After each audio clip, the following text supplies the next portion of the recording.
Le côté spirituel de Cynic, il est vachement dû à Paul Masvidal, le chanteur-guitariste.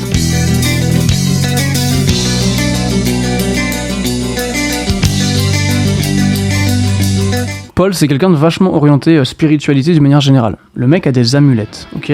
Ça pose les bases. Et encore une fois, c'est cohérent parce que ce côté spirituel, musicalement, c'est quelque chose qu'on trouve beaucoup dans le jazz fusion. Tiens, pour comparer avec la musique de Cynic, on peut penser à ce morceau de Mahavishnu Orchestra.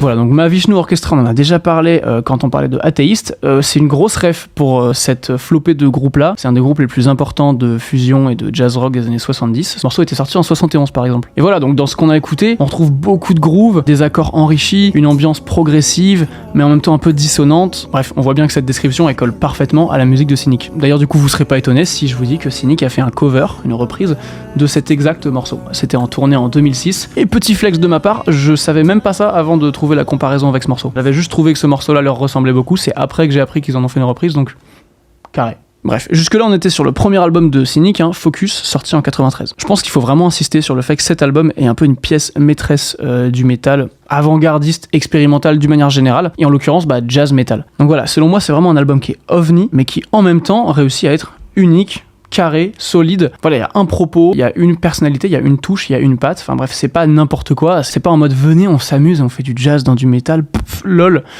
Ta gueule.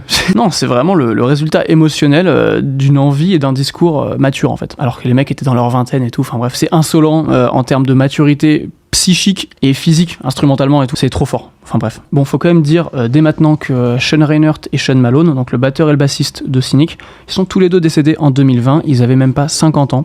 C'est le drame de l'histoire du groupe. Faut absolument leur rendre hommage. C'était deux musiciens incroyables, deux partenaires de musique, mais aussi de vie. Enfin, c'était des super amis. Donc c'est vraiment le deuil de l'histoire du groupe. On va prendre le temps de revenir sur ces deux-là, histoire de développer un peu plus leur personnalité et leurs influences. Donc restez dans le coin.